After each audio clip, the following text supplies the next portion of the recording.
Uganda बहुत अच्छा देश है, यहाँ का कुछ कल्चर हमें बहुत अच्छा लगा। जैसे एक यहाँ का एक अद्भुत है, यहाँ भैंस नहीं है, गाय का ही दूध है।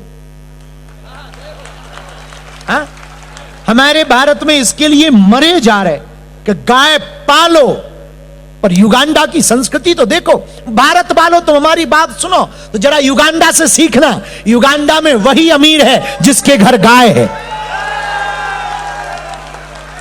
हाँ, हमारे भारत में तो पैसा देकर के विवाह किया जाता है, और जितना ज्यादा दान दो उतना अमीरी का विवाह माना जाता। पर युगांडा की संस्कृति से सीखो, जितनी ज्यादा गाय दान दे उतना ही बड़ा विवाह माना जाता है।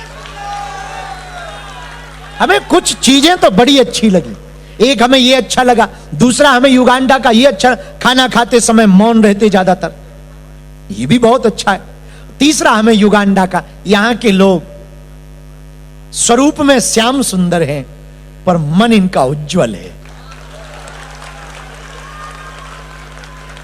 और युगांडा के लोग सरल बहुत हैं। हमको जो प्रिय लगे, युगांडा के लोग विनम्र हैं, सरल हैं और ईमानदार हैं। तो हम युगांडा के सभी वासियों के लिए भगवान से प्रार्थना कर रहे, ये देश फलता फूलता रहे। अपने हनुमान दादा से प्रार्थना कर रहे, जितने भारतीय यहां रह रहे मुस्कुराते रहे। हनुमान जी से प्रार्थना कर रहे कि इस देश के साथ तुम भी बढ़ो, युगांडा भी बढ़े, तुम भी बढ़ो, और कदम से कदम युगांडा के मिला करके चलो। और आज कृष्ण जन्माष्टमी पर पूरे पंडाल में जितने भी ठाकुर जी के भक्त आए हैं, हम अपने कृष्ण कन्हैया से प्रार्थना कर रहे, जैसे तुम आज मुस्कुरा रहे, जिंदगी भर मुस्कुराते रहो, तुम्हारा जीवन प्रसन्न रहे। और परेश जी की टीम बहुत अच्छा कार्य कर रही।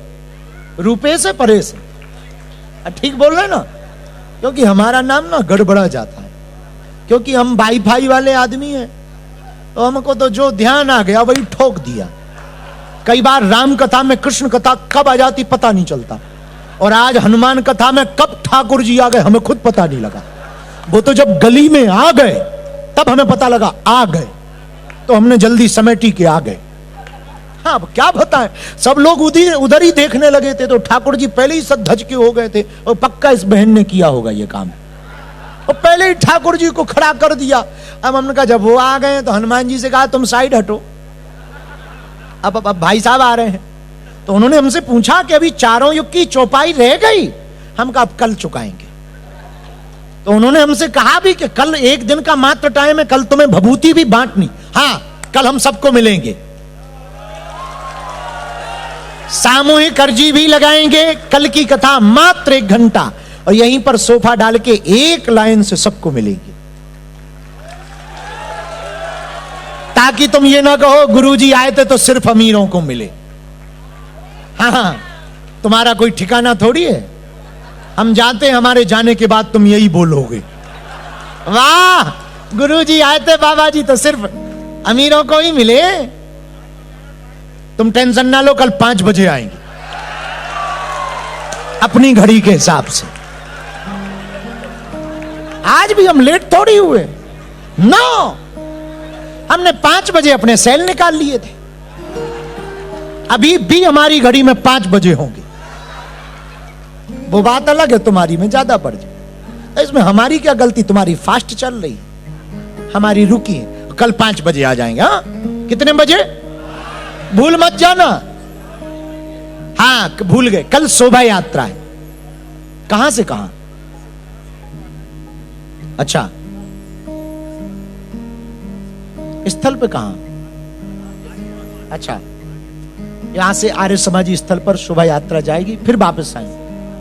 वाह, तो कल शोभा यात्रा भी है, और कल कथा विराम भी है, और कल हम विदा भी ले लेंगे।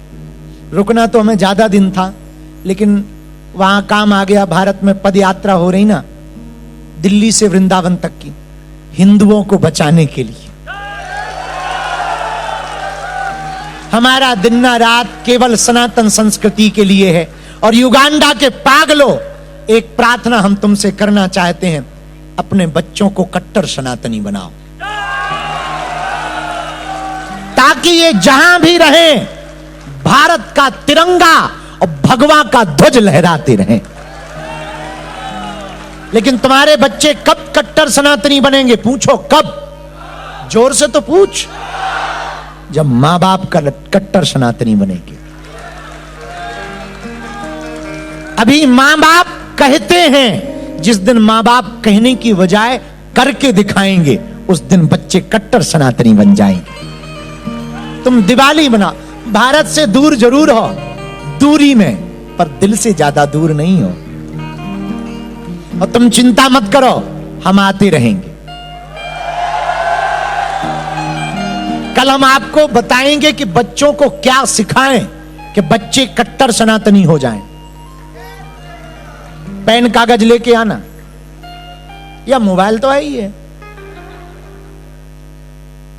तो कल हम बताएं, मेरे पागलो, हम कथा सुनाने थोड़ी आए, तुमसे मिलने आए। पता है हम क्यों आए? पूछो ना, अरे पूछो। तुम्हारे बच्चे बचे रहे। हम किसी मजहब के विरोधी नहीं है भैया। यदि संस्कृति अपनी नहीं बची रहेगी, बच्चों के अंदर संस्कार नहीं बचेंगे, तो हमारी परंपरा मिट जाएगी। इसलिए हम लेकिन खुश बहुत हैं। बहुत कम भारतीय रहते हैं युगांडा में, पर जितने रहते हैं, कभी दिवाली के माध्यम से, कभी कथा के माध्यम से, कभी होली के माध्यम से अपनी संस्कृति को बचाए रखने के लिए उपाय करते हैं। हम बहुत प्रसन्न हैं युगांडा आकर। हम फिर आएंगे और अगली बार ज्यादा दिन के लिए आएंगे। इस बार हमारी जंगल सफारी उधार है। हाँ, इस बार नहीं गए, अगली बार जाएंगे। अगली बार करवाना, और अगली बार बनेगा तो कथा ही सुनाएंगे। भागवत सुनाएं, भागवत सुनाएंगे, राम कथा भी सुना देंगे, महाभारत सुन ले। न कटा ठटरी के भरे मूसर चंदा। हमने कहा भागवत सुनाए, बोला हाँ। तब तक दूसरा कह रहा है राम माए। हमने कहा राम कथा ही सुनाए, तब तक ये कह रहा नहीं नहीं अखंड भारत। अखंड भारत कोई कथा होती है? नकटा कहां का है बेटा? कहां का है? कहां का है? गुजरात का तो नहीं है। तो ठीक, रीवा चिरौला ना। ओहो, तुम हमारे पास। भारत हिंदू राष्ट्र बन के रहेगा। हम तब तक नहीं रुकेंगे, तब तक नहीं झुकेंगे, तब तक गांव गांव गली गली जाएंगे। जहां जहां हिंदू बसता है, हम वहां वहां जाएंगे, हिंदुओं को जगाएंगे और भारत को हिंदू राष्ट्र बनाएंगे। हर हर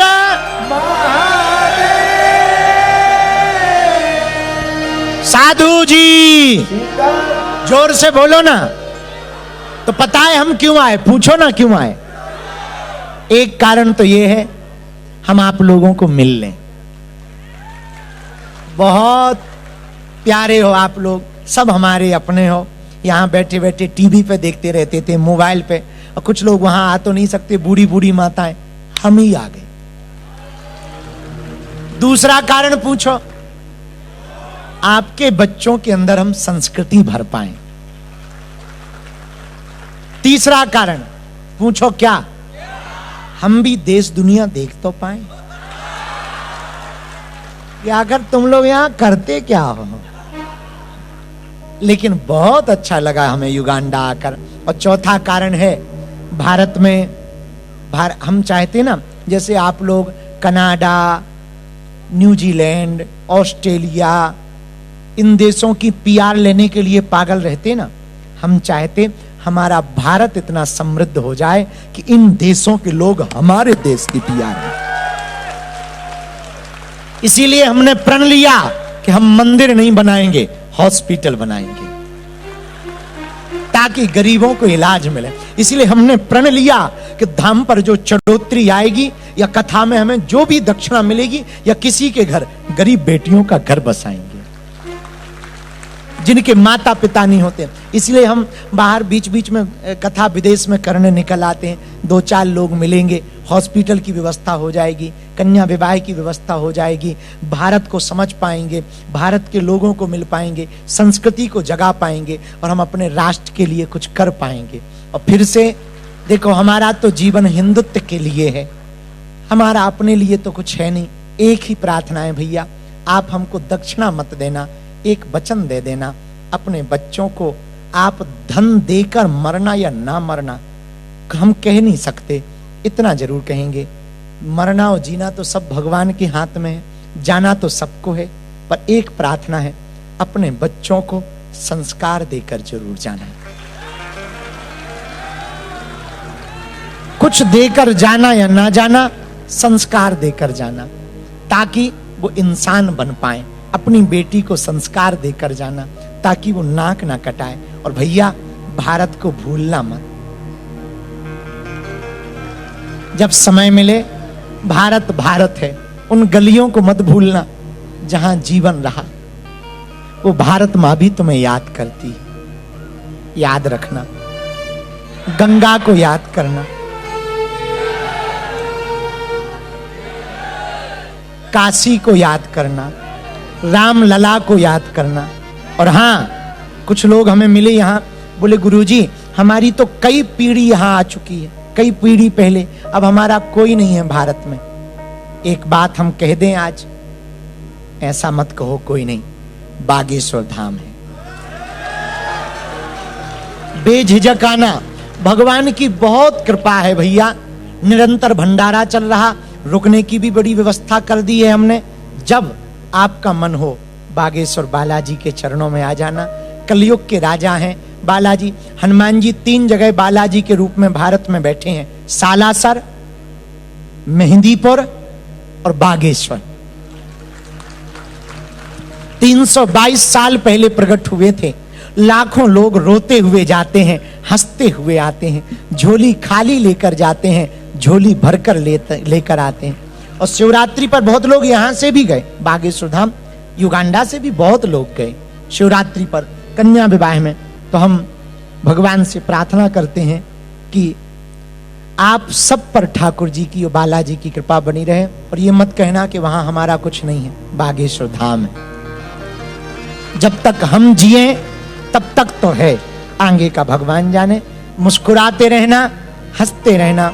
हम पुनः पुनः आयोजन करवाने वाली पूरी टीम, सेवा, वॉलेंटियर जगह जगह सेवा कर रहे हैं, बाहर लगे, भंडारे में लगे। कुछ लोग विदेशों से आए, तंजानिया से आए, केन्या से आए।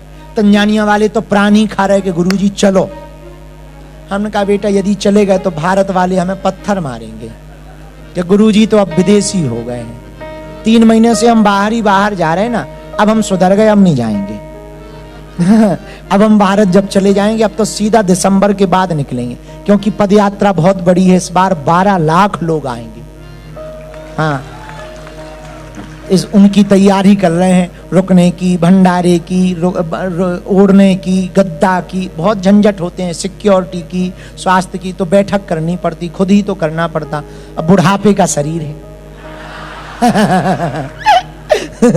मतलब तुम्हारे जैसा बुढ़ापा पर हमको बहुत अच्छा लगा। मुस्कुराते रहो। पुनः पुनः पूरी मंडली को आशीर्वाद।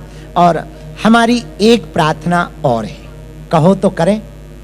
जरा माइक तेज कर दो भैया, उसको अंग्रेजी में बोलो जरा। क्या बोलेंगे अंग्रेजी में? रिकीज